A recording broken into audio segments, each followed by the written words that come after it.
Dean எல்லாம் சொல்லிட்டு இருக்காங்க. ஆமா, சரிங்க சார். ஓகே. பட் ஒரு 90 days முடியட்டும்னு பாக்குறேன். பிகாஸ் அவருடைய டெத் முடிஞ்சு 90 days பிறகு ஒரு இது நடந்தா நல்லா இருக்கும் இல்லையா? சரி சரி சரி சரி. Yes Morning. Shyam, okay? Yes, ma'am. Good morning and very warm welcome to all dignitaries, principals, faculties, and participants. We are successfully entering into 5th day of the faculty development program on emerging trends in legal education, organized by Directorate of Legal Studies, Tamil Nadu, and Chennai Dr. Ambedkar Government Law College, Pudupakkam. I start with a well-known quote: "Education is not the filling of a pail, but the lighting of a fire," written by William Butler Yeats. First, I would like to introduce myself. I am Ramya, working as an assistant professor in Chennai Dr. Ambedkar Government Law College, Pudupakkam, and I am one of the co-conveners of the FDP and moderator of today's session. Now, I kindly request our respected principal madam and convener of the faculty development program, Professor Dr. Gauri Ramesh madam, to deliver the welcome address. Over to principal ma'am. Thank you, Ramya. A very pleasant morning to one and all present here. I welcome you all to the 5th day of the FTP program, the first session of the 5th day of the FTP program. On behalf of Directorate of Legal Studies and Chennai Dr. Ambedkar Government Law College, Pudupakkam, I deem it a great privilege to welcome our resource person for today, respected Professor Dr. J. Vincent Kamraj sir, Professor and Dean of School of Law, Hindustan Institute of Technology and Science, Chennai. I have had many teachers and colleagues, but the one I always look upon as a teacher personified is none other than our Professor J. Vincent Kamraj sir. He is a tutor par excellence, and his administrative caliber placed him in coveted posts like the Controller of Examinations in the Tamil Nadu Dr. Ambedkar Law University, and thereafter the Principal of Government Law College, Tiruchi. I always hold him in high regard and accord deepest respect for his sheer hard work, rock solid determination, indomitable spirit, and gritty performance that defined his role to reach his goal and set new benchmarks and varied capacities. I always admire him for many things, mainly for his oratorical skills in English and Tamil, command over law subjects, especially jurisprudence, and his knowledge in astrology and mythology, which many of you all do not know. When I initially worked on the idea of this FTP program, the first few persons whom I called and asked for a session is none other than Vincent sir. Only after he consented did I fix the all other resource persons. That is the prominence I give for his in-depth knowledge of the subject. I extend my heartfelt thanks to you, sir, for accepting our invite and gracing the occasion with your invaluable lecture. Sir's topic for today will be open texture of law. Dear participants, I kindly request you all to make the best use of this erudite session. With this short note, I thank you once again and hand over the floor to Ramya. Thank you, ma'am. I thank our beloved principal madam for giving such a wonderful welcome address. Thank you, ma'am. Now I would like to remind a remarkable quote: "Those who educate children well are more to be honored than parents, for thus only gave life. Those the art of living well," said by Aristotle. Now I will introduce the speaker of the session. It's my privilege to introduce our respected speaker, Professor Dr. J. Vincent Kamraj sir, also known as Simmak Kuralo, on behalf of our Chennai Dr. Ambedkar Government Law College, Pudupakkam. Professor Dr. J. Vincent Kamraj sir, presently serving as a professor, Associate Dean, School of Law, Hindustan Institute of Technology and Science, Chennai. Sir has done BA and MA degree in English literature from Scott Christian College, Nagarkovil, Madurai Kamaraj University. And sir completed LLB degree from SLSRC College of Law, Bangalore University, and ML degree in International Law and Constitutional Law from Department of Legal Studies, Madras University. Sir has done PhD degree in Tamil Nadu Dr. Ambedkar Law University. In addition to this, sir also received PG Diploma in Foreign Trade Management from Indian Management Academy, Calcutta. During his studies, sir won number of prizes, secured first place in BA, MA, and ML. Also, sir received medals for international law and company law in LLB. Sir was the topper and university rank holder. Sir has held various key positions like principal of Government Law College, Tiruchirappalli, an adjunct professor, controller of examination, member and coordinator of the syllabus drafting committee, elected member of the syndicate, elected member of the academic senate, ex officio member of the senate, chief superintendent, and superintendent member of the UG and PG Board of Studies of Tamil Nadu Dr. Ambedkar Law University, Chennai. Also member of UG and PG Studies in Law, Puducherry University. And state coordinator for the committee for suggestion of textbooks for all the subjects in Tamil by the Tamil Nadu Dr. Ambedkar Law University. Also, sir was recognized as a research guide in Tamil Nadu Dr. Ambedkar Law University. Also, sir chief examiner and examiner for more than 20 years in University of Madras, Bharatidasan University, Tiruchirappalli, Madurai Kamaraj University, Bharatiyar University, Coimbatore, and the Tamil Nadu Dr. Ambedkar Law University, Chennai. Also, sir, NSS program officer in Dr. Ambedkar Government Law College, Chennai for 7 years, and chairman Legal Education Review Committee, Directorate of Legal Studies, Government of Tamil Nadu, and also member of the committee nominated for the preparation of the Sattachal Kalanjiyam. And also, sir's professional experience is noteworthy.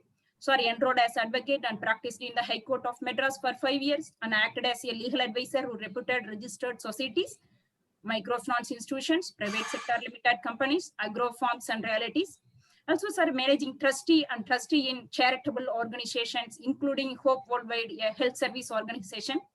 Sir has received a number of awards and recognition like the Best Law Teacher by the Law Students Association containing alumni of Dr. Ambedkar Government Law College, Chennai, and the Lifetime Achievement Award by the Mother Teresa Charitable Trust.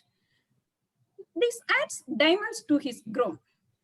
With these few words of introduction, on behalf of Chennai Dr. Ambedkar Government Law College, Pudupakkam, without taking much time, I proudly invite the respected Professor Dr. J. Vincent Kamaraj sir to enlighten us on open texture of law. I am Sue George Ernie will be motivating all of us. Welcome you, sir. The floor is open to you. Thank you for the nice words. Your presentation was excellent, with regard to preparation and exhibition of the profile. And I must admit that here is our Professor Dr. M.S. Soundarapandyan sir, Principal, Law College, Andaman Law College. And his profile is more, you can say, having a lot more than what I have achieved. And I have an occasion to go through his profile also. So I was, I can say, surprised and to see that Professor Soundarapandyan has also achieved a lot in his long span of law teaching. And I'm very much happy, I can say, and somewhat humbled by the presence of so many of the eminent faculty members, especially Professor Dr. Soundarapandyan sir. And I must thank Dr. Gauri Ramesh Madam, Principal, Government Law College, Pudupakkam. And Madam, I must tell that once there was an occasion when the students studying in other colleges were transferred to Madras Law College. And there was one class which was creating problems after problems, and almost all the teachers hesitated to enter that class. Consisting of people migrated from so many other colleges, they did not have any basic idea about the teachers of Dr. Ambedkar Government Law College, Chennai. So at that time, the principal wanted to engage somebody who could handle the classes. And at that time, leaving aside our regular routine, Professor Gauri Ramesh Madam and myself, both were sent to the same class. And we were able to control this uncontrollable mob, migrated mob, I can say. And I am proud to say that Dr. Gauri Ramesh Madam has excelled in administrative skills. I know about her caliber. Caliber is there. Apart from that, she is capable of understanding issues and making others also to cooperate with her. That I could see from several of the conveners appointed for conduct of this particular faculty development program, which is arranged. So everybody with her will be happy to be in her company. So that is another asset of Madam. And another important thing is that this type of faculty development programs are actually new. It is an innovation as far as government law colleges are concerned. We may have to depend on some universities or the other. Of course, in Ambedkar Law University, on one occasion or the other, we may have a chance to attend a refresher course or things. But no faculty development program has also been conducted there, I remember. So this is the first, I can say, that in Tamil Nadu, faculty development program has been arranged by a government law college. Now, when we were there in Dr. Ambedkar Government Law College, Chennai, we were able to conduct 2 moot court competitions, that too national level. Everybody was surprised. How could you do it? Because when professors of government law colleges are there, if you are dealing with money, everybody will point a finger. So this man or this lady professor might have swindled a lot of money. So we used to hesitate not to even touch things relating to spending and matters.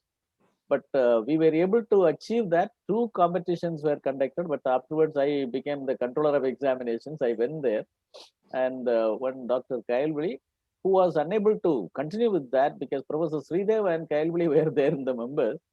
And I must tell you that when we were able to approach the senior advocates of the High Court, within 24 hours, Habibullah Basha was able to mobilize 8 lakhs of rupees for the Government Law College Chennai to conduct a moot court competition. One single night, I could say, 8 lakhs. And with that 8 lakhs, 2 moot court competitions we could conduct, but we did not touch even a single paisa. There was a trust, Govind Swaminathan Trust, and the lawyers were asked to spend everything from their pocket.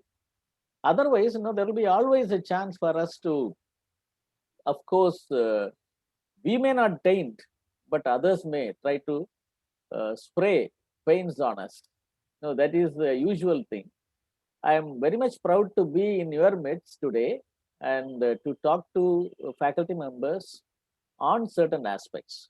So I must thank the organizer or the committee, the chief, the principal of Government Law College Pudupakkam, and the conveners of this particular faculty development program for giving me a chance to interact with you, to share some of my thoughts about jurisprudential things and interpretation. So thank you for the opportunity. And now let me share the screen. I suppose I could share it now. Yes.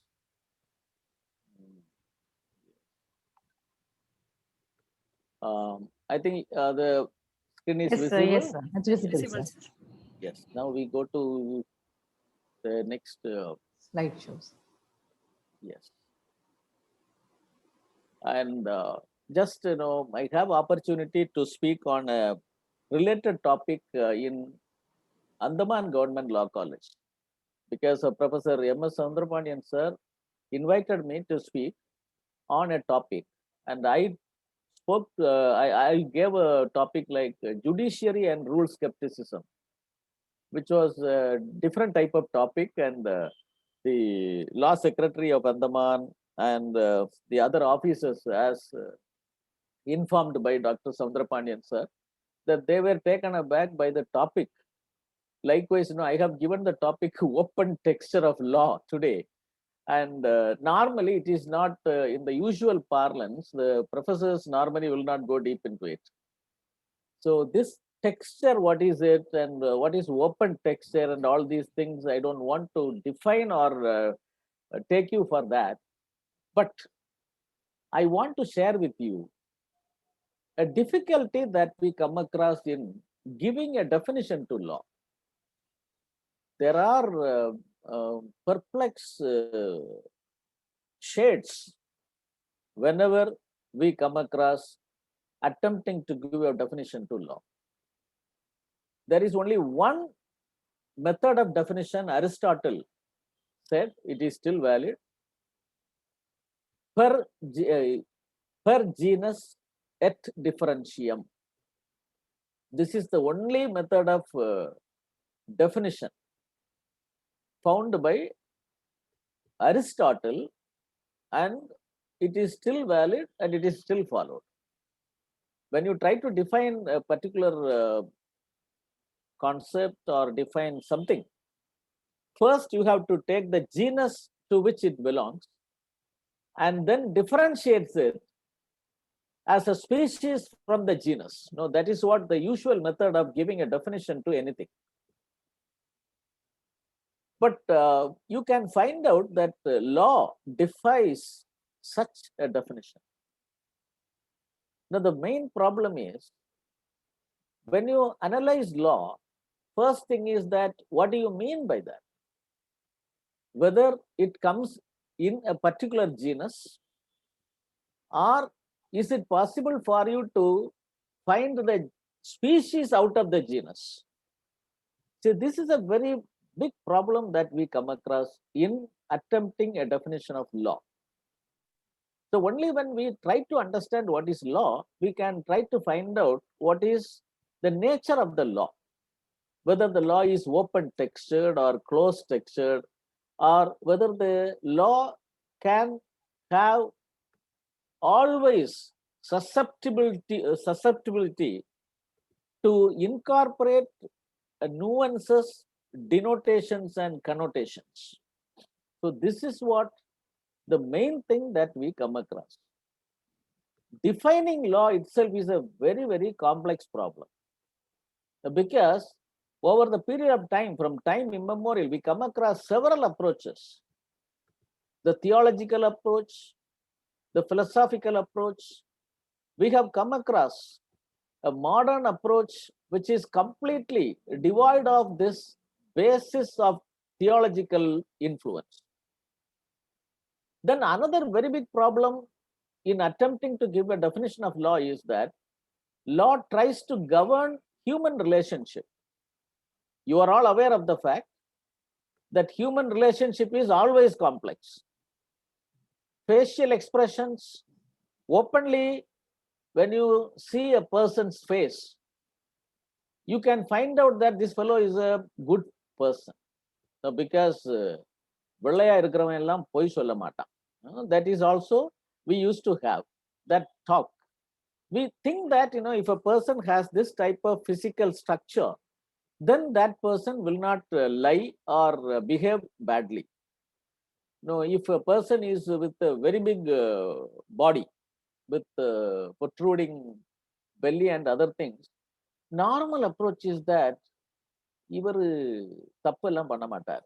No, he is a very soft human being and his heart will be pure. That is the normal approach. But you cannot find like that.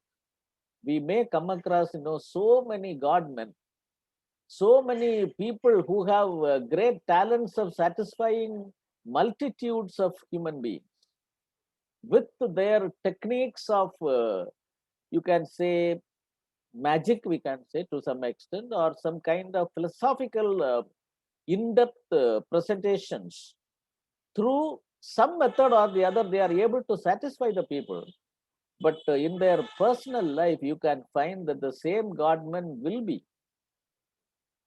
facing allegations of petty conduct, and their behavior is questionable. Complex human relationship, because at the face of it, like nature, Alfred Lord Tennyson says, like nature, half reveal and half conceal the truth within. The nature is like that. When you see dark clouds hovering over in the plain sky, we may think that there will be rain. And the meteorological department also may say that there may be rain, heavy rain, light rain, thunderstorm, or no rain. Reason is that nature always half reveal and half conceal the truth within. That is the indication that even human beings are like that. We openly say so many things, but what is inside our heart, we do not disclose. It is very difficult to delve deep into the depth of human mind. Many people say that women's mind is very deep, but that is not the case. Every human being, man or woman, nobody discloses their inner deep abyss, because many are there as skeletons lying inside. Complex human relationship is the concern of law. Now, that is why whenever you approach law, we are afflicted or affected by limited certainty and limited foreseeability. You can't be certain about a person's conduct. A person would sometimes seem to be a very, very innocent person. We come across in some comedy, Tamil comedy. கடை பக்கத்துல வந்து நின்றுட்டு இருப்பான். ஐயா அவருடைய அட்ரஸை சொல்லுங்கன்னு கேட்பான். அட்ரஸை கேட்டு அவனை பார்த்தா மேல பட்டை எல்லாம் அடிச்சு ரொம்ப பயபக்தியான ஒரு சாதாரண ஹியூமன் பீயிங் மாதிரி இருக்கும். இவனும் ரொம்ப பெருமையாக நம்ம வடிவேலுன்னு நினைக்கிறேன் கொடுப்பான். இந்த பாருங்க அட்ரஸ் இந்த ஆளு உட்கார்ந்துருப்பாரு அந்த ஆள் அப்படின்னா. Then after some time this fellow comes back. இவர்கிட்ட வந்து ஐயா ரொம்ப நன்றி ஐயா நீங்க கொடுத்த அட்ரஸுக்கு அப்படி. சரி என்னப்பா உன் பேக் இப்போ சும்மா இருந்தது, இப்போ ஒரு பேக் கையில வச்சிருக்கிறியா, அதுல என்ன இருக்கு அப்படின்னு கேட்பான். நீங்க கொடுத்த அந்த உதவியினாலதான் ஐயா நான் என்ற வேலையை செய்து முடிச்சிருக்கிறேன். என்ன வேலைன்னு? இதுதான் ஐயான்னு அவன் அந்த தலையை எடுத்து காட்டுவான். I came to murder that fellow. You assisted me by giving that address, and I have done the work. So my achievement is depending on your assistance, something like that.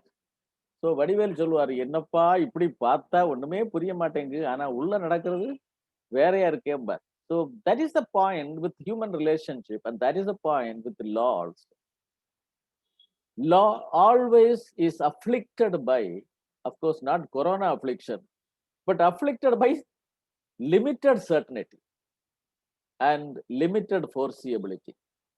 Because in the world we come across always novel combination of facts and circumstances. A fact happening in a particular context may be different because of the change of circumstances. No, that is why a Norwegian jurist, Olive Krona, who was following Axel Hagerstrom and Ross, he says laws which are enacted by the legislative bodies of a state are means of scraps of paper unless they are appreciated devoid of context and content. So only the circumstances that modify or change the true meaning of law. That is the main thing in open texture of law we are going to discuss. So the point is that law does not fall in the main points that we do it. Why law is approached differently? In ancient world, law was approached differently. The medieval world, different approaches were there. In the ancient world, people thought that law precedes even the existence of God. No, that is why in Greek mythology, law, the goddess Themis, who is now the goddess of justice, holding a balance and a sword, the particular goddess happened to be a priori. We always say law is a priori, always pre-existing, because we have the basic belief that ex post facto law is not applicable. Article 20 sub clause 1. Ex post facto law. Using that, you cannot punish any person. So law should be always a priori, always pre-existing, in order to cover something. Now that belief was there in Greek mythology also. Themis was considered to be the goddess who was pre-existing, but they didn't want to bring down the chief of the gods, the Zeus, or Jupiter as we call. So they said Themis was a cohort of Jupiter or Zeus. Then she became the daughter of Zeus also. We can say the cohort in the sense, she was accompanying Zeus wherever he goes and things like that. And this goddess Themis was considered to be the mother of fates and furies. Fates coming from law. Furies, that is the anger related and punishment related disheveled hair holding goddesses, 3 in each. They are daughters of God, goddess of justice. So Themis was considered to be law, goddess of justice.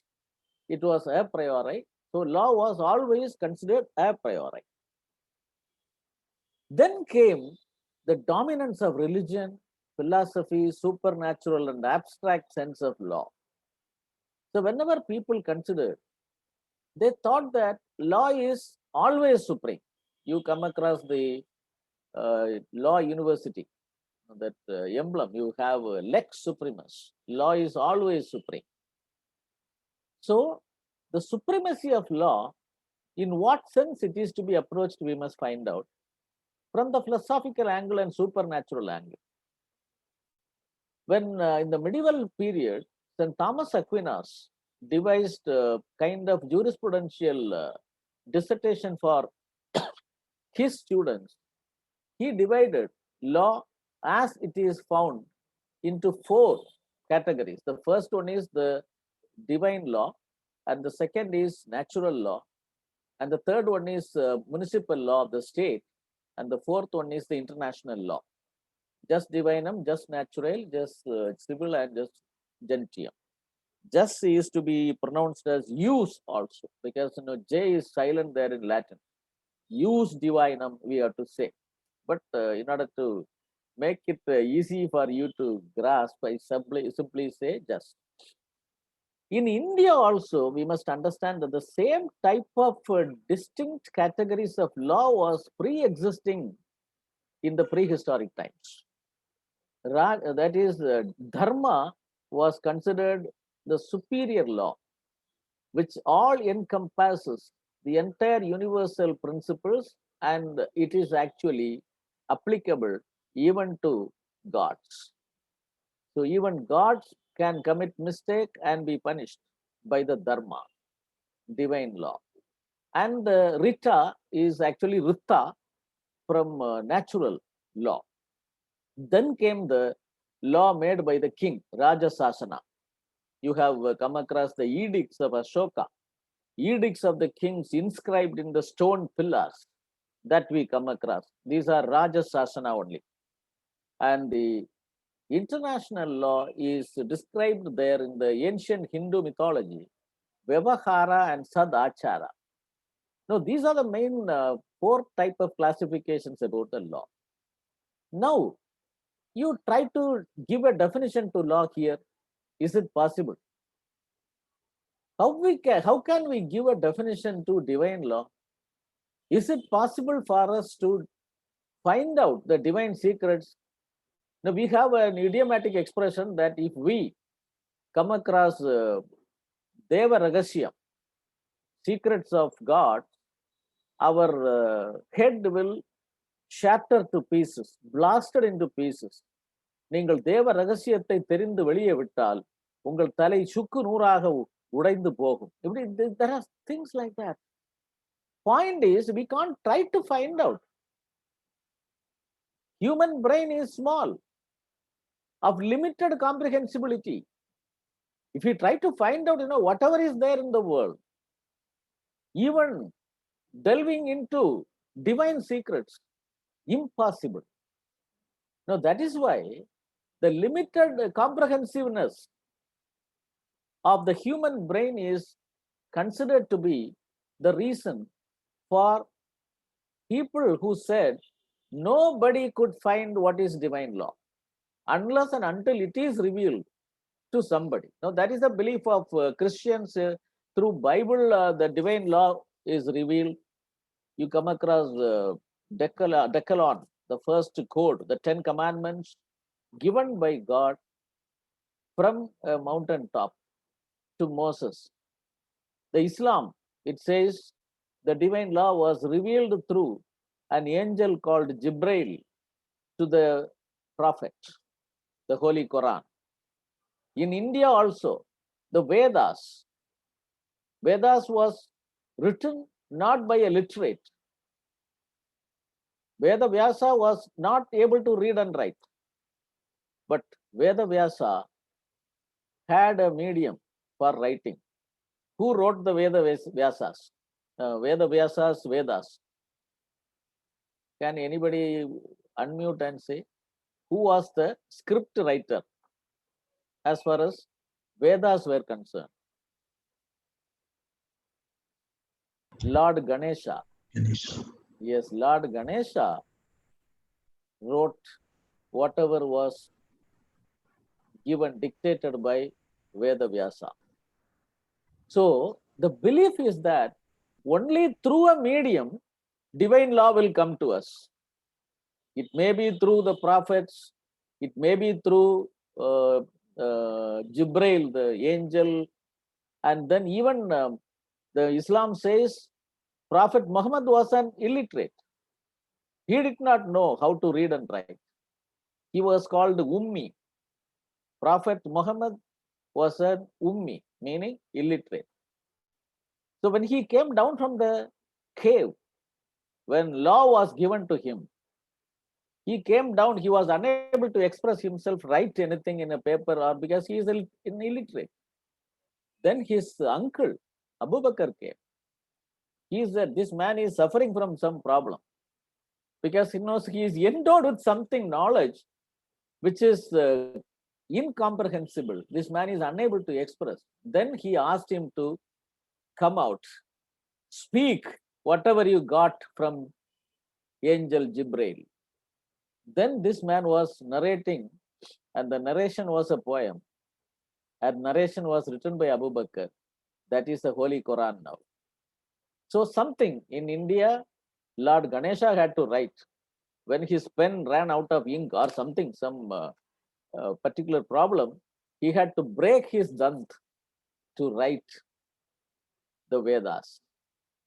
So divine law, you cannot define. Impossible to define what is divine law, dharma.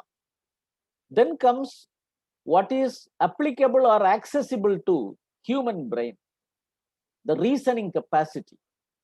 That is natural law, just natural. Now, this is considered to be that part of divine law which is made accessible to human brain and human reason. That is why dictate of reason is natural law. Then you know the municipal law made by the legislative bodies of the government. And then we come across the international law also, which are adopted and practiced by the ancient kings as sad achara, good achara, etiquette in dealing with other kings.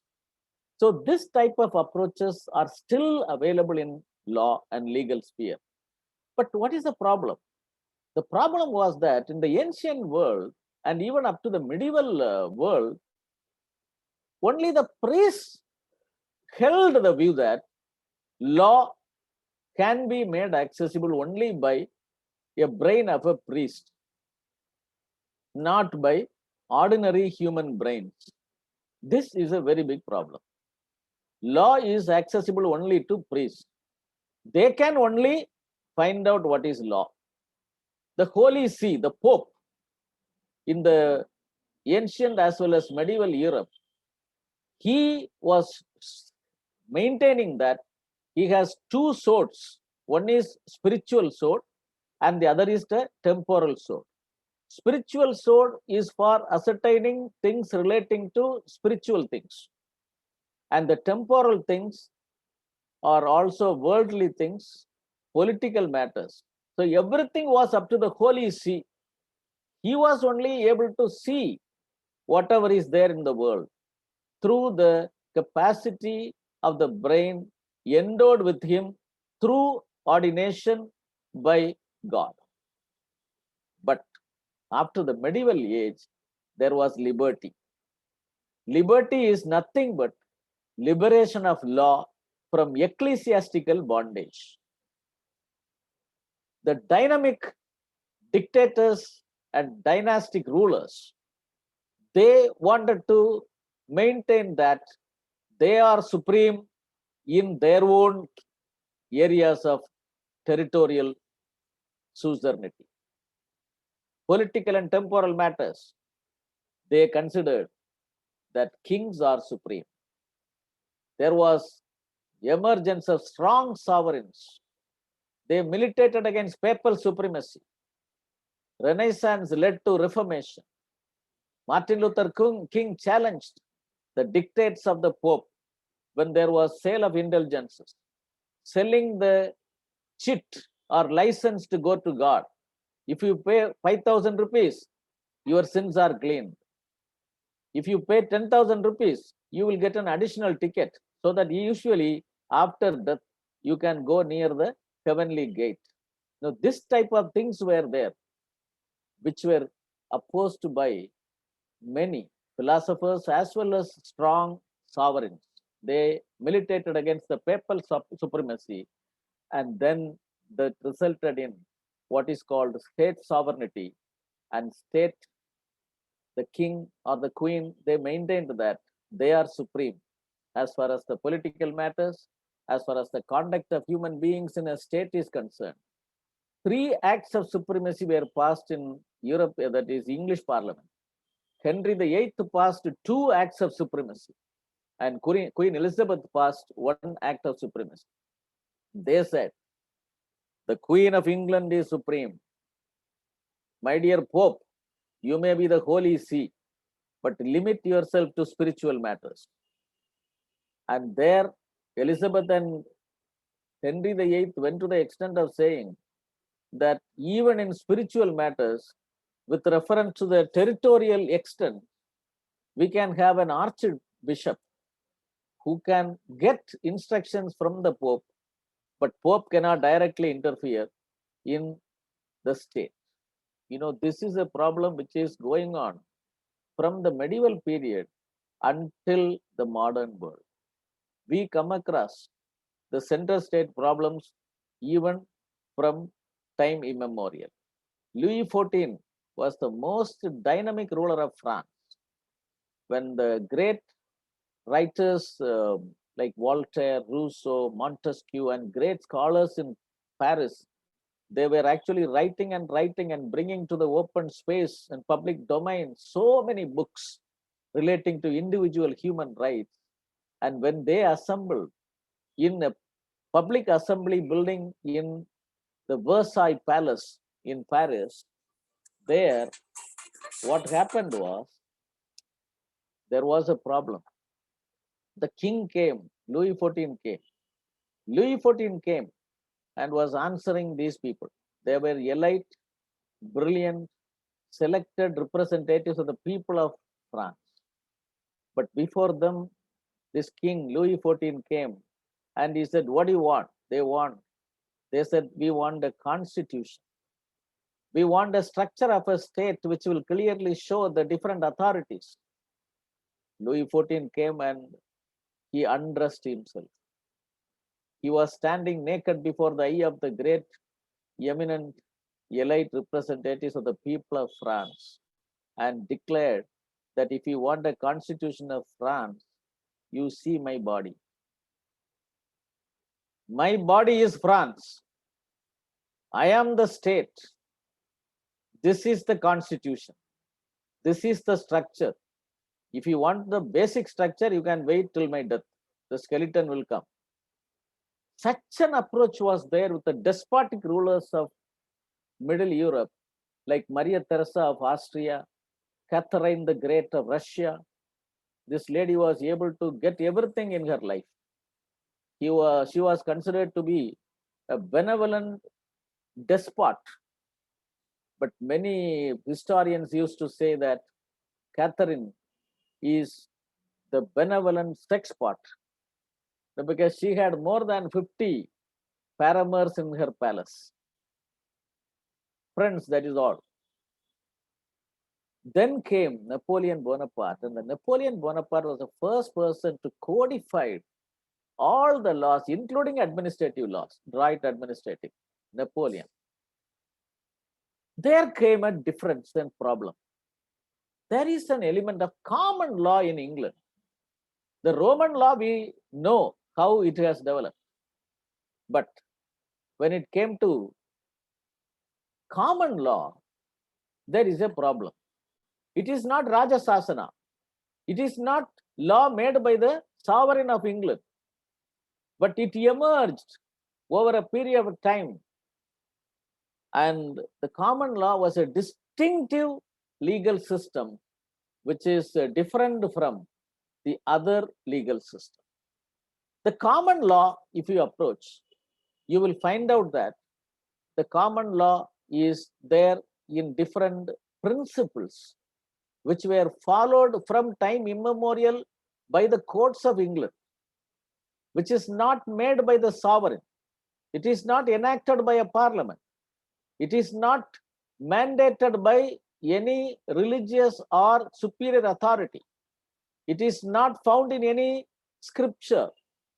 But the common law evolved from the people of England, but based on most of the Roman principles which were being followed in the different parts of England as good legal principles. Now, that is why when Sir John Salmond was asked to give a definition to law, he simply said, law is a body of general principles recognized and administered by the state in the administration of justice. You must understand that he belongs to the same school of positivism where John Austin belonged. John Austin said command of the sovereign, but the fact was different in England. When our great leaders went to study law in England, you must understand that there was no law college, there was no lecturers, there was no attendance register, there was no redo principle, there was no examination. They had to simply refer to the different judgments in the inner temple. There were different inns in London, and the inner temple was the central inn where these people have to go, refer to the books, find out the legal principles, get clarification from the senior lawyers, and then attend 24 dinners. This is legal education. In England, it was the legal education. Mahatma Gandhi has written in his law and the lawyers. He acknowledged that we went there to study law, but there were no lectures, there were no lecturers, there were no scholars coming. They may give a special lecture during dinners, that is all. There will be discussions on different principles during dinners. We referred to judgments of the courts in the inner temple. We wrote only one exam. The exam is Latin language exam, which Mahatma Gandhi failed once or twice. That was the only exam which was required under the legal education system of England. There was informal legal education in England, later became formal legal education. Now we have classes, faculty members, then attendance, then regulations, examinations, and then passing an examination, then enrollment. But in England, legal education was knowledge of law acquired through reference to judicial pronouncements found in earlier judgments, the precedents, and certified by some senior lawyer that he has acquired sufficient knowledge to be called into the bar. So that was what the actual legal education.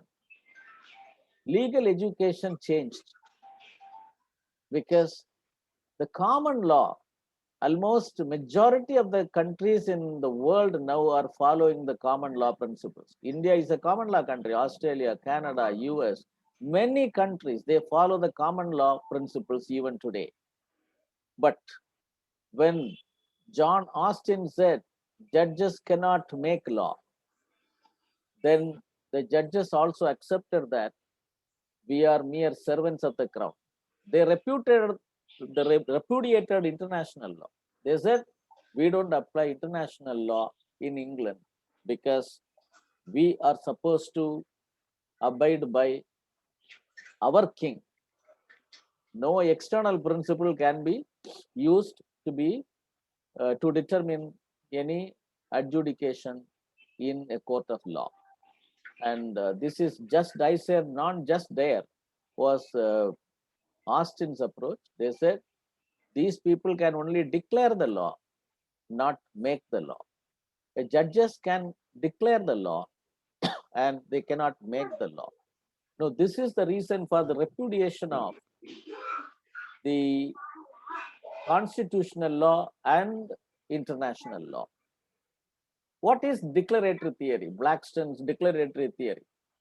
He said when judges lay down principles, new might be through interpretation or through finding out from the inexhaustible reservoir of principles, we can find out that they are simply declaring what is already there. Now, here the element of discovery, not invention. A judge cannot invent a new principle. He is merely declaring something what is already there. So that type of approach was there. Even Article 141 of the Indian Constitution, which says that law declared by the Supreme Court. Why declare? That word is selectively used, distinctively used, and purposely used by the drafting committee headed by Dr. Ambedkar. The reason is that judges cannot make law. Judicial legislation is not at all a fact or permissible domain of law. But when you come across the constitutional interpretation, you come across two-pronged approach. Whether all the other laws are in tune with the Constitution or laying down meaning for constitutional provision. So that is why there are two things. Constitutional interpretation includes interpretation of Constitution and interpretation of any statute, any law in tune with the Constitution. So two things are there. The judges in India, they try to interpret the Constitution also. They wanted to lay down the true meaning of words used in the Constitution also. So they have borrowed this type of power from Marbury versus Madison in the United States of America, and they came to acquire or gain this type of power to lay down what is the Constitution of the country. We can understand. Many people will say the common knowledge, when you say what is law, they will say law is a body of rules and regulations, sir. Then what are these rules and regulations? Sir, there are so many rules and regulations, sir. And if we disobey these regulations, the police will come and give us punishment, or the court will give us punishment. This is law. Can the court make law? Or can the court declare or lay down some principles which are laws?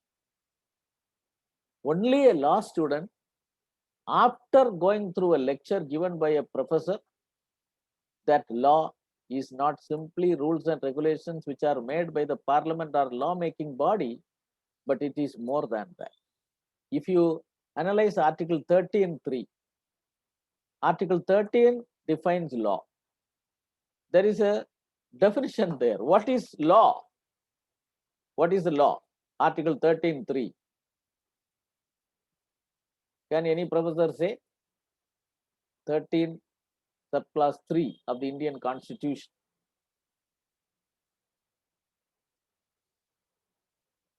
Law includes orders, ordinances, rules, regulations, acts,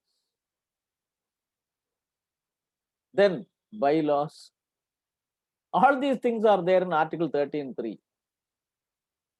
Not all these, something more.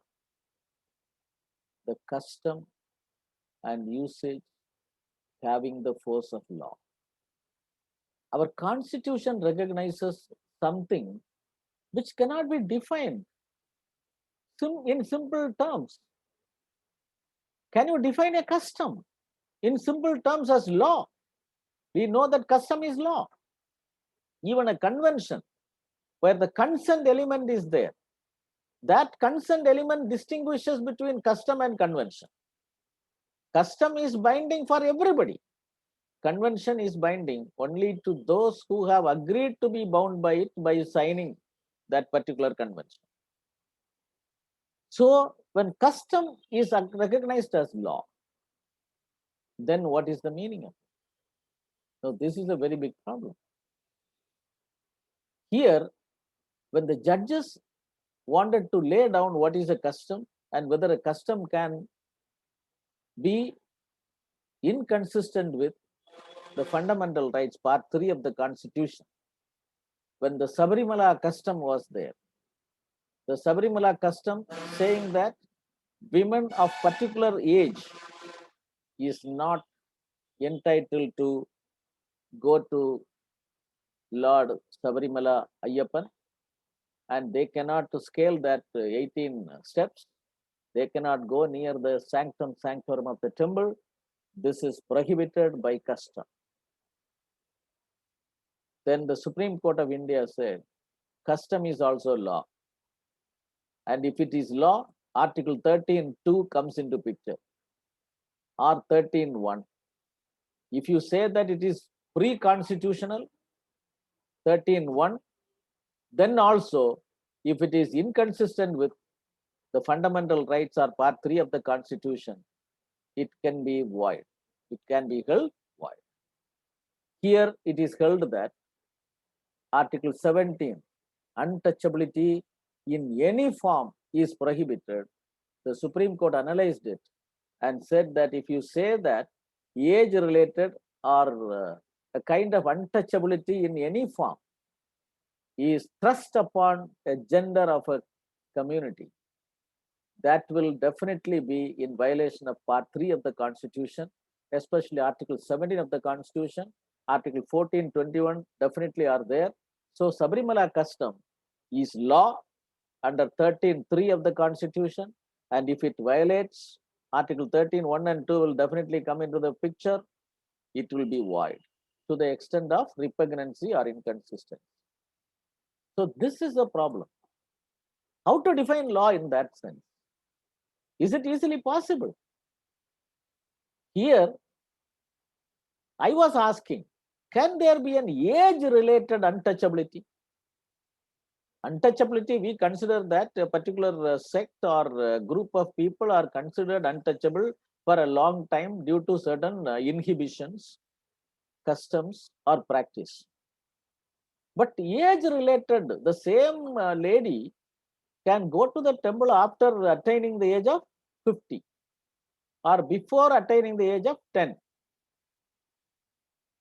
Age-related untouchability is a new phenomenon, but the Supreme Court held that, yes, whatever is untouchable in any form, it shall not be prohibited or practiced in India because of the fundamental rights part 3 of the Constitution.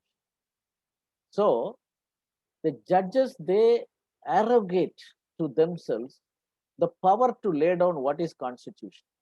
In the United States of America, that clash came. The president versus the Supreme Court. The Supreme Court judges, Chief Justice Marshall, Holmes, and so many others, they said, President, you are ordinary man. We are the legally elite. We learned the law. We studied law. We became judges and we are superior to you. Because President of America is a creature of the Constitution. But the judges, when they sit on the throne of justice, we are somewhat higher in stature. And they proudly mention that the Constitution of the United States of America is what the judges say it is. So this is the extent of assertion made by the US Supreme Court. That is followed. In Shankari Prasad, when Patanjali Shastri laid down the power of the parliament to amend the constitution, including the fundamental rights, Shankari Prasad Patanjali Shastri Jay said, the parliament is vested with the constituent power. So what is this constituent power? Is there any such power available? Till that time, nobody had anything about this type of power. Patanjali Shastri is, we can say, invention or discovery. His capacity to get this and use it against Shankari Prasad and saying that Article 31 can be amended by bringing in 31A, 31B and C. Shankari Prasad case, the Supreme Court held that the parliament is vested with what is called the constituent power. What is this constituent power? They said it is the constituent power vested in the Constituent Assembly. Sajjan Singh followed, but Golaknath said no such power is available in India except the political sovereign. We, the people of India, no other authority in India has the constituent power to lay down what is the Constitution of India. If there is a Constituent Assembly made, then it is okay. So Golaknath said, every law made by the parliament, including the amendment, will fall under 13(3). That is the problem. How can you enlighten the students when you analyze Golaknath and Keshavananda Bharati? Golaknath said, amendment is law because the parliament has only the legislative powers from Article 245, 246, 248, and if it is given in the state list, 249, 250, and 251, 252, 253. These are the only areas of power. This is the plenary legislative power vested in the Indian Parliament. So if the same Indian Parliament is able to amend the Constitution, the power to amend the Constitution is just a plenary legislative power. No extraordinary power, no constituent power is mentioned because Article 368, it has only one title, procedure for amendment. And nowhere in that article, the power is mentioned. So the power to amend is not at all given purposely by the founding fathers of the Constitution. So Golaknath case, if you read line by line, word by word, you will be able to understand how Article 13(3 along with 13(1 and 2, then going to 245, 246, residuary power under 248, and the special powers under certain other provisions, the power to make any law. The legislative exercise of the parliament is only the exercise of the power, plenary legislative power. So such power is used to make an amendment. It is an ordinary law within 13(3). If it is ordinary law within 13(3), it will be offending 13(1 and 2, then it is void. Because fundamental rights cannot be amended. This is the conclusion in Golaknath. But Keshavananda Bharati went further and said, because by that time, Madam Mrs. Indira Gandhi, the dynamic Prime Minister of India at that time, she wanted to become a despotic ruler, irrespective of the situation in the country, because she thought that it is need of the hour to have a powerful leader and the decision-making power is to be there with one person, the autocratic expression has to be there. And she came in and she amended Article 368 itself. 368 is amended with constituent power. The title was amended, power to amend, and the procedure thereof. Then comes the 368 clause 1, which says Parliament by exercise of constituent power can make the amendment. So Patanjali Shastri, what he invented, now it has been brought inside a government article of the Constitution, and now the Keshavananda Bharati was that all the 13 judges were struck when the Attorney General said, the judges, one judge asked, Attorney General, you say that you have the unlimited constituent power to amend the Constitution, any word, any phrase, any part, any section, any article. Will you say that the entire Constitution can be amended? And the Attorney General replied, yes. Do you say that if this Constitution can be thrown into the Arabian Sea and substituted by another Constitution by an exercise of the constituent power vested in the Parliament under 368? The Attorney General said yes. Then they were shocked. If they say that the Parliament, the present Parliament, the ordinary Parliament, by exercise of constituent power vested in the Parliament, under Article 368 of the Constitution, can go to the extent of performing all the functions of the Constituent Assembly by bringing a new Constitution and substituting it for the Constitution made by our founding fathers, great men of the soil. They wanted to find out the implied limitation theory. And through implied limitation theory, they laid down that there is a basic structure that cannot be amended. What is that basic structure? They said, we will lay down from time to time. What is this? Laying down from time to time. No, that is a very different things that you could find out. Why they have to lay down from time to time? No, here comes the basic requirement of judicial supremacy. Henry VIII, Queen Elizabeth, they passed acts of supremacy to make note that Pope cannot interfere. We are supreme. But now in India, in the United States, in several areas of the world, there is a kind of what is called judicial supremacy is there. Because the judiciary is vested with the power to expose the enacted law. The exposition of enacted law is given to the court. How can that be? Sir John Salmon's definition clearly says, law is a body of general principles recognized and applied by the state and the main parties in the administration of justice. Only in the administration of justice, only in the courts. What are the principles the judges can find out, invent, and apply? Now, here the original realist approaches are there. But nowadays, there were problems. Even in the United States of America, when Justice Holmes was striking down many of the initiatives, innovative initiatives of Franklin Roosevelt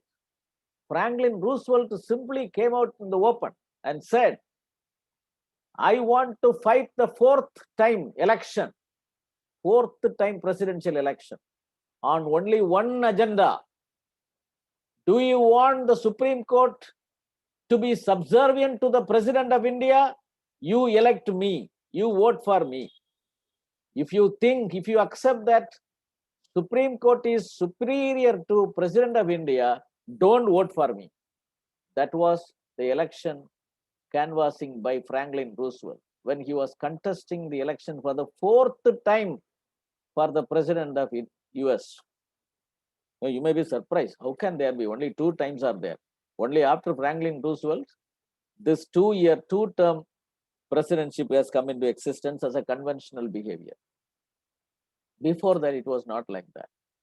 Franklin Roosevelt contested for the 4th time, and he won the election with a thunderous majority. And then only the Supreme Court bowed its head. It had to come down in the grandeur of invincibility and intervention in legislative matters. The court came down and they tried to have a synchronized application. They said, yes, president can also make law, no doubt about it. And we are also the constitutional organ. We have the responsibility.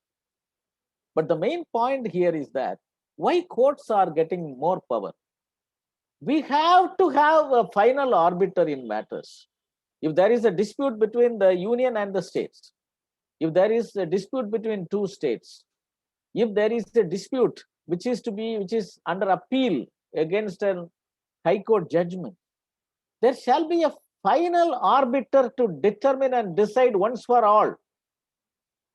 That is why the Supreme Court has emerged as a final arbiter in the matters in India. Why the Supreme Court's order is final? Is it due to infallibility? No, it is not due to infallibility, because the Supreme Court also can commit mistakes. That is why appeal against is there, review is there. Maneka Gandhi case and habeas corpus case, even Minerva Mills case, the Supreme Court has laid down that Article 31C can be used only for 39B and C, not for all the directive principles. Now the matter is under appeal. A larger bench has to be constituted to go into the question of Supreme Court decision. That is there. But earlier it was not there. The people wanted to find out, some kind of a final arbiter. Who is that person? They said it can be only the judge. In matters of adjudication, in matters of dispute resolution, in matters when there is a doubt relating to the applicability of a principle or a practice or a custom or whatever it is, somebody has to be there to give a final word. Earlier, in the Greek mythology, there were some people called judges sitting on the throne of justice. These people used to speak something called Themistys. These were esoteric principles. They will not simply speak in ordinary tone. They will dance, they will shout, they will do so many things and pronounce that, in our villages also you come across people endowed with divine power. Suddenly, at the middle of the night, after the drum beating, everything is there. Some person will be possessed by God or goddess, and he will say so many things. No, these were esoteric pronouncements. It is not ordinary words. A small boy will call an elderly man, Magane, inge va. உன் எதிர்காலம் என்ன என்று நான் சொல்லுகிறேன். நீ எதை செய்யலாம் செய்யக்கூடாது என்று நான் சொல்லுகிறேன். யார் சொல்றது? சின்ன பிள்ளையா இருக்கும், குட்டி பொண்ணா இருக்கும். But when she is possessed of the goddess or God, whatever comes out of her mouth will be considered as esoteric pronouncements, because there will be no appeal possible. என்னங்க நாட்டாம திருப்பிய தீர்ப்பை மாத்தி சொல்லுன்னு கேட்க முடியாது. யார்கிட்ட போய்? சாமிகிட்ட போய் கேட்க முடியாது. சாமி ஆடுறவங்கள்ட்ட போய் நீங்க எப்படி சொல்லாதீங்க, நாங்க மேரேஜ் பண்ணக்கூடாதுன்னு சொல்லாதீங்க, கொஞ்சம் சேஞ்ச் பண்ணி கொடுங்கோ அப்படின்னு we cannot ask. I have seen some television series where these people used to ask, you change it, facilitate our marriage. Then the God possessed person also will slightly modify. If you do this pariharam, you can marry. No, this type of things are not esoteric pronounced, but the ancient world, they thought that once a person sits in the throne of justice, he is possessed with the goddess of justice, Themis. That was the belief. That infallibility concept is now attributed to the judges, but that was actually failing in habeas corpus case. In ADM Jabalpur versus Shivakant Shukla, the Supreme Court held that right to live or right to life is dependent on state. Right to life is dependent on Article 21. And if Article 21 is suspended, your right to life is suspended. You have no right to live in this world by suspension of that fundamental right. In habeas corpus case, the majority led by Ray decided like that. Our right to life is dependent on Article 21. Right to life is what is given by the state. If the state doesn't give life, you cannot have the right to live. H.R. Khanna said, how can you interpret right to life like this? Life is not coming from the state. Life is not given by the state. When life is not given by the state, what will happen? If the Article 21 is suspended, then definitely your life right is gone. Right to life is gone. Anybody can kill you. H.R. Khanna said life comes from some other superior source, not from a government, not from the parliament. But later, H.R. Khanna's views were accepted in Menaka Gandhi's case. In Menaka Gandhi's case, the court wanted to find out whether a law made by parliament, because Article 21 says, no person shall be deprived of his life and personal liberty except under procedure established by law. There is just law. Just a law is sufficient. But Menaka Gandhi said, just a law is not sufficient. Just law is required. Can you find the difference? Just a law is not sufficient. Just law is required. Fair procedure is required. Reasonable procedure is required. Now here it is the indication of the famous St. Augustine saying in the ancient world, when the Roman government brought a law to make all the Roman citizens to worship goddess Roma every day morning. First, every citizen of Rome shall come and worship goddess Roma before starting their life, before starting their work. Every nook and corner, the statue of goddess Roma were installed for the people to come and worship the goddess in the morning.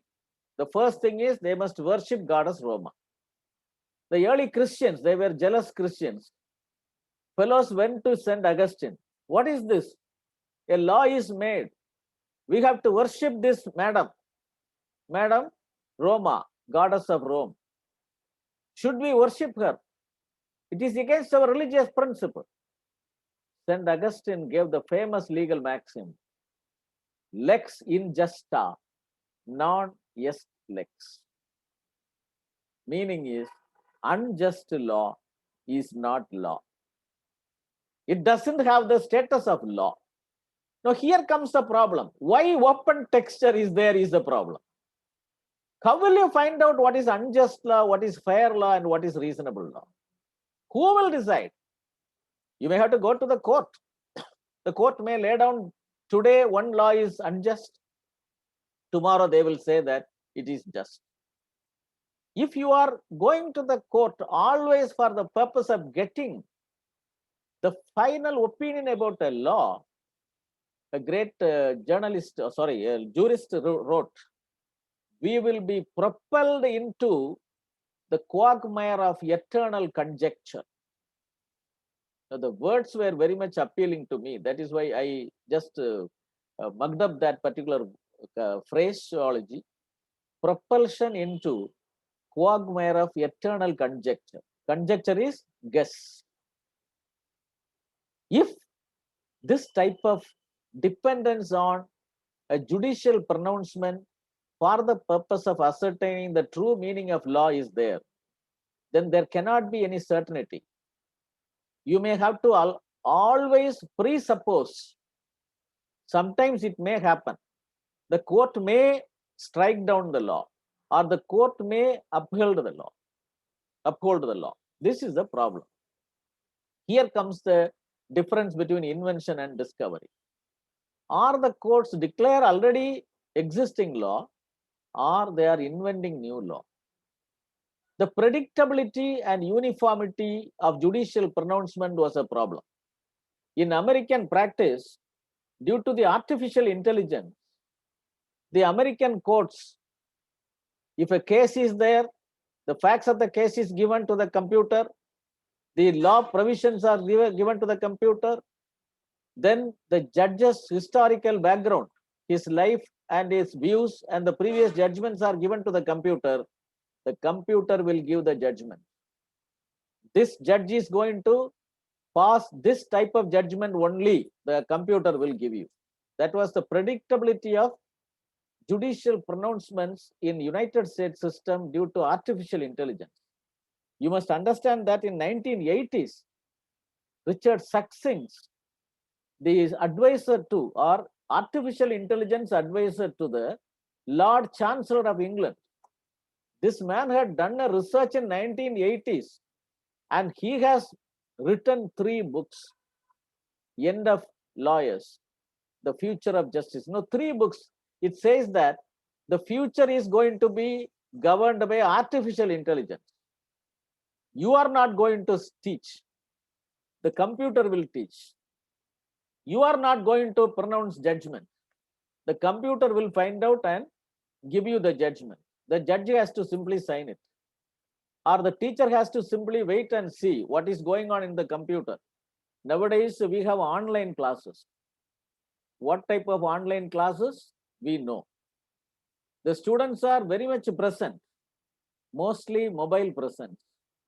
They switch on the mobile, and I used to ask them, what do you think about it, my dear student? No response. The student will not be factually present. No, we have de facto, de jure likewise. Once he switches on and leave the place, we think that he is very much present, and we will be wasting our energy over explanation. But most of the people, they will simply put it in the on position. They will see TV, or they will sleep also. Finally, when the class is about to be over, they will come back. I want to take attendance now. Who are all present? I want to find out. Everybody will be present. If you see them, tell the name, sir, yes, sir. I was asking so many questions. Nobody was answering. Only this man or that man answered. What happened to the others? Sir, we were unable to unmute, sir. Unable to unmute. There are so many new words have come into the picture. New terms. Because of the pandemic. Language has expanded. New words have come into the picture. But what is the meaning of these words is a problem. Here comes this very important area of terminological inexactitude, which, actually this word is used by V.R. Krishna here. I think I am not going that fast to cover the entire area. I will just run down. Language is weak. That is the main problem. A word is not a crystal, transparent and unchanged. It is a skin of living thought. இது யாரு சொன்ன வார்த்தை தெரியுமா? 18th centuryல common லா court கொடுத்த ஜட்ஜ்மெண்ட்ல எழுதியிருக்கான். A word is not a crystal, transparent and unchanged. It is the skin of living thought. It can change its color and content according to the circumstances in which it is used. That is the problem. A word is not a crystal. தமிழ்ல எல்லாம் ஒரு வார்த்தைக்கு 50-30 அர்த்தம் இருக்கான். சும்மா அப்படின்னு சொல்லக்கூடிய ஒரு வேர்டு, சும்மா. Recently I heard in YouTube or somewhere, chumma has nearly 30 meanings and 30 usages. என்ன பண்ணிட்டு இருக்கிற? சும்மா இருக்கிறேன். சும்மா கிடைக்குமா? The same word we come across so many meanings. And the song was there also in a film actually. Chumma, chumma, chumma, something like that. So the main problem is we have a lot more with regard to linguistic deficiency. There are ambiguity, different types of ambiguity. I wanted to go deep into the semantic ambiguity because of the root of the words that are coming from different languages. Then conceptual ambiguity. A concept itself is ambiguous. How to find out? Then contextual. One context is different in another context. And comes the syntax in language. Syntactic ambiguity. If Madam permits me to give another lecture on interpretation in future, next year or somewhere, now I will be able to detail explain. I go for a detailed explanation of different types of ambiguity, how the words used in the statute are based on this linguistic deficiencies, and the courts have to use it. Because there are new words also coined, and then so many problems are there. So terminological problems are always there. And then comes fact skepticism and rule skepticism. We have to be doubtful because facts defy uniformity. The same fact, கத்தியால குத்திட்டான், அவன் வீட்டுல குத்துனா வேற, தெருவுல குத்துனா வேற, பெட்ரூம்ல குத்தி இருந்தா வேற. Every fact has different import of meaning. No, that is why murder is not one. There may be thousands of varieties of murder. That is why the judges are giving different punishments. Rarest of rare opportunity, rarest of rare case also is susceptible to interpretation, to variations and novel combinations of facts and circumstances. So many things. And prognostic, because the problem is the judges also cannot prognostically predict what is going to happen. And the concepts of justice also is like Proteus. A god's name is Proteus in Greek mythology. Proteus is the god who can take any shape. If the god wants to take a shape of an elephant, yes, it will take. A tiger, yes. A leopard, yes. A human being, yes. That is called Proteus, the god, taking shapes. Likewise, the justice concept also, law is also having this Protean transformation. And nowadays, because of this artificial intelligence and everything, you come across this. I must understand, I must give you some ideas about how procedure established by law has been substituted in the Constitution after the original draft, which had due process of law, Article 21. Now, procedure established by law is substituted, actually, I can say, because B.N. Rao, when the initial draft was given, it had only due process of law. What is the meaning of the word due is the problem. If you put due process of law, then there will be always issues. And the historical background I have given in this particular slide, you will understand that due is vague, open texture.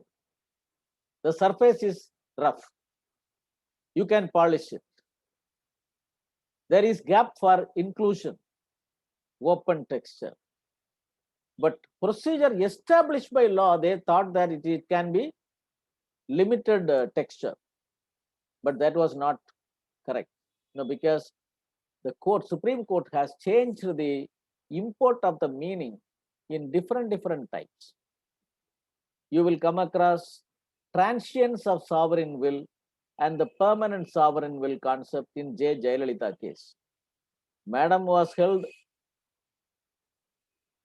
not unfit, I can say, that illegible for contesting elections due to a judgment. But the people of Tamil Nadu wanted her to be the chief minister. In the election, she won the election. She became chief minister. Can she continue? The Supreme Court in that famous case said the political election or the particular election in which Madam was elected, she was not elected, but her party came to power, is only the expression of the transient sovereign will. The permanent sovereign will is in the Constitution.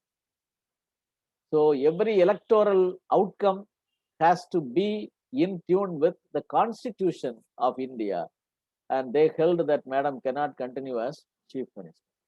So then the problem is that, the ambit or wide amplitude, we can say, has to be appreciated. Justice V.R. Krishna in Bhim Singh Ji versus Union of India. That is a famous case. Bhim Singh Ji versus Union of India, in a single judgment, he challenged Keshavananda Bharati. You must appreciate when you teach the students, you have to take this case, Bhim Singh Ji versus Union of India, where Justice V.R. Krishna challenged the basic structure doctrine. As a single judge, he said, when the government want to bring radical reforms in order to establish a socialistic pattern of society, the court cannot say that it is violative of basic structure. And he said, the Keshavananda Bharati ghost haunting the corridors of court, flaunting fatal writs, cannot be permitted in Indian sphere. This type of points, because they said they want to come down heavily. There is another very big important doctrine of reading down, reading up, reading in, and reading down.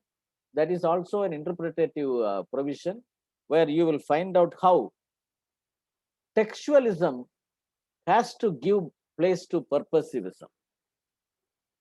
The reason is that the text of law, coming out of texture of law,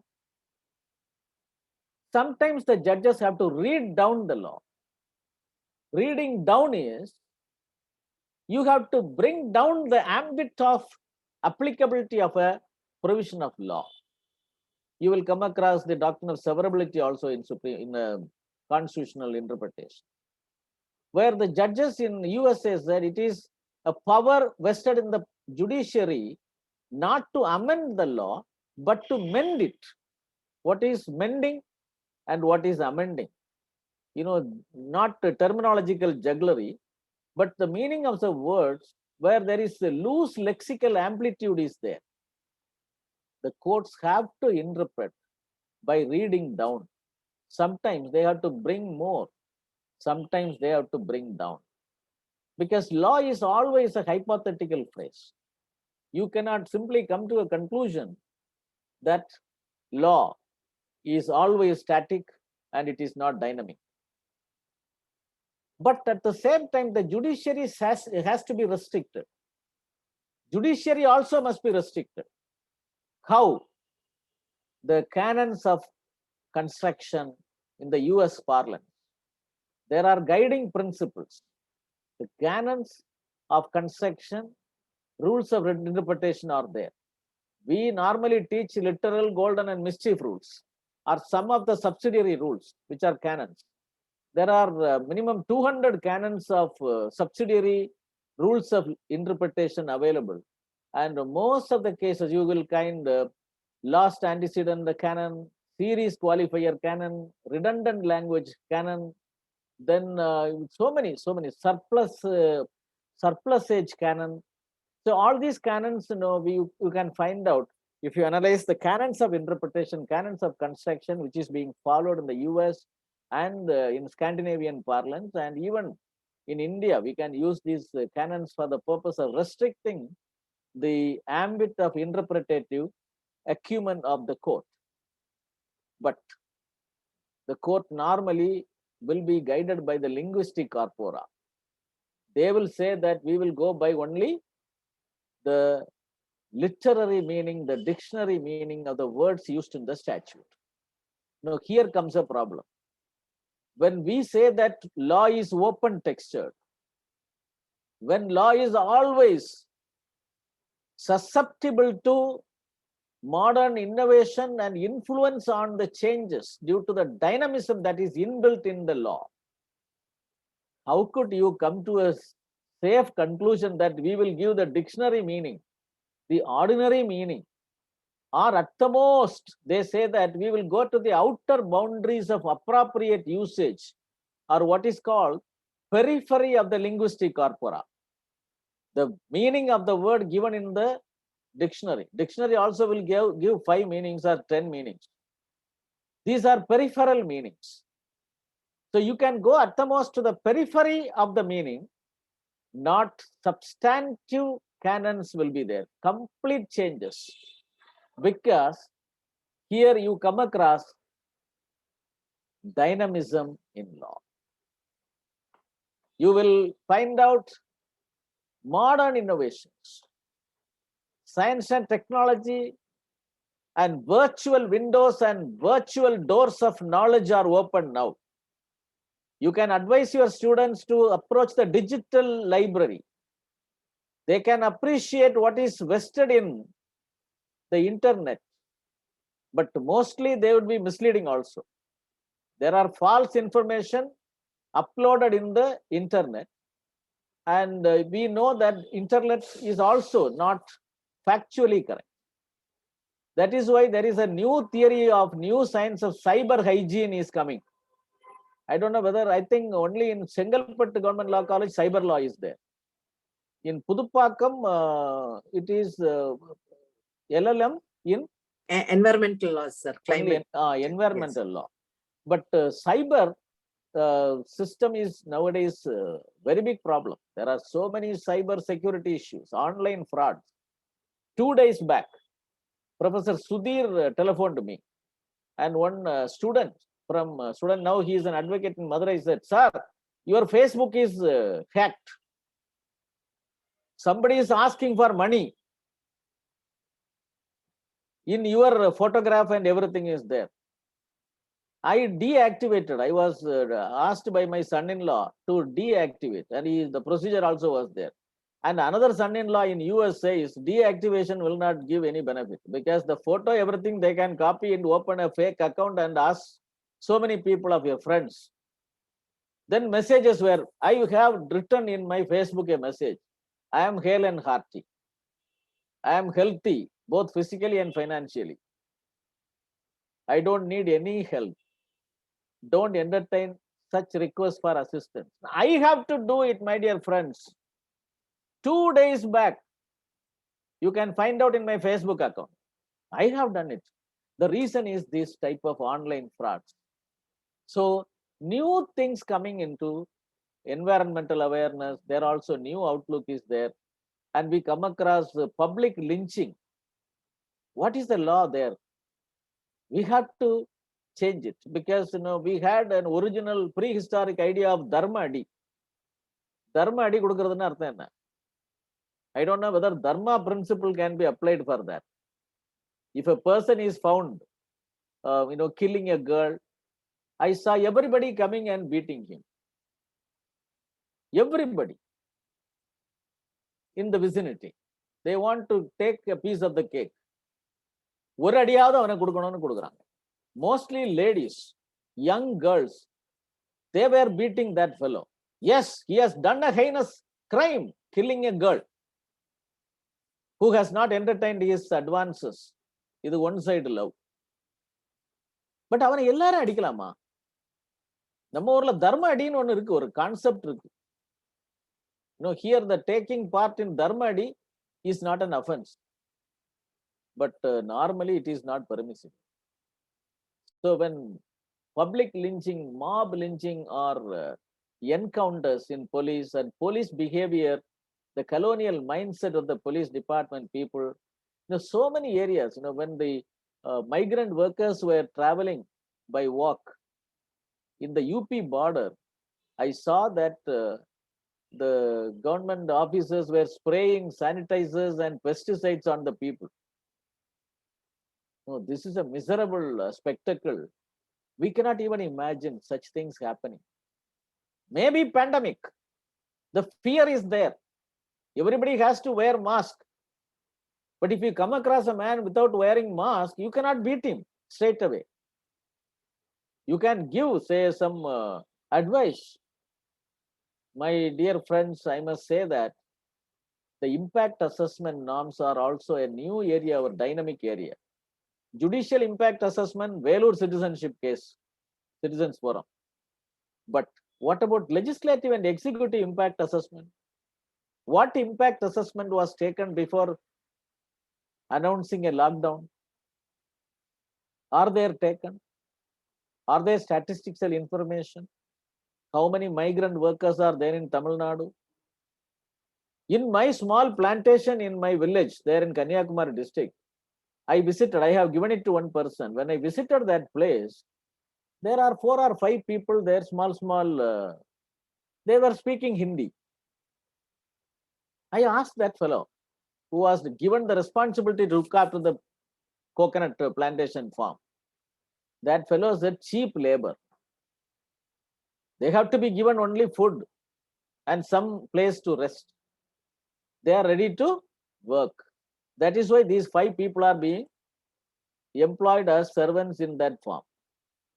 My dear friends, what is this? Who will get the data relating to the migrant labor working in Tamil Nadu? No statistics.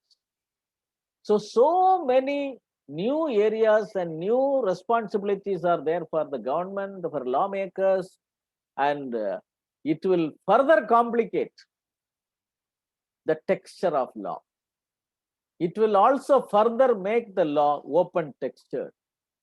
It will always be a requirement for changing the view, changing the outlook, changing the import or the deeper meanings that are available when you use a provision of law in a particular context for a particular circumstance. So this is a very important thing that every professor has to make use of, and whenever you want to teach, you must go deep into the provisions of law, analyze it in a historical perspective, and finally you will be able to teach properly, and that will make you a better teacher and a better analyst with reference to the different provisions of law in whatever subject you take. So I must thank every one of you. I had to run down. I could not go deep into it. But anyhow, I have a satisfaction that I have run down the slides, and I have kept to my timings, correct? Yes, sir. Yes, So sir. thank you Absolutely, very sir. much for the participants and the opportunity given. And I must thank Dr. Gauri Ramesh madam. Professor is still there. Professor Soundra Pandian, sir, I thought he will be listening to me for some time and he will go, but he is here there. Sir, thank you, sir. What is there? Nothing new from me, sir. Correct? Is anything new? Sorry. Sir, Ah. I really enjoyed your lecture. The reason why I was more interested to listen your lecture, now everyone will know. My expectation, I was very confident that you will not disappoint any one of us. So that was the confidence you created in our mind. That is why I sought permission from the organizer, madam, to attend your lecture. I attended fully. I'm so happy. A very enlightening lecture you have given to all the participants, especially the young teachers. The young teachers in the Tamil Nadu state should know this is the real session. I should appreciate you. Now I feel very happy. I feel very happy. No words. Thank you, sir. Thank you, my dear friend. Thank you, my dear friend. Thank you. I'm humbled, sir. Thank you. Thank you. So before the vote of thanks, I'm really urged to mention few words about the session, sir. It was truly a mind-blowing session with such a philosophical and mythological approach to law, which is very, very new to all of us, sir. No one can deny that. and including the participants, we too are very much benefited by your excellent lecture. And no doubt the acclaimed academician, Professor M.S. Soundarapanian, sir, Principal of Andaman Law College, is present here from the commencement to the completion of your lecture, sir. Thank you once again. Thank you, sir. And thank you, MSS, sir, for the privilege bestowed upon us. Thank you. Thank you. Over to you, Ramya. Thank you. Thank you, ma'am. Thank you, ma'am. Thank you, sir, for the wonderful lecture on open texture of law. We learned a lot from your wonderful lecture, sir. Participants have done few questions due to interest of time. We will take few questions only. With your permission, can I proceed question and answer please. session, sir? I am just here. Yes. Thank you, sir. Thank you. The first question from Gomadi is considering the current scenario whether the interpretation given by courts of law actually makes provisions in the Constitution redundant. No, it is not redundant. Only when the court interpret the provisions of law, we try to find out the actual import of the particular provision, the true meaning.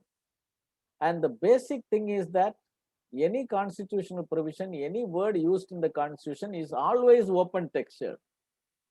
It is always susceptible to changes in meaning, and that change is to be brought by the final arbiter, that is the court only. Because a common man cannot give that meaning.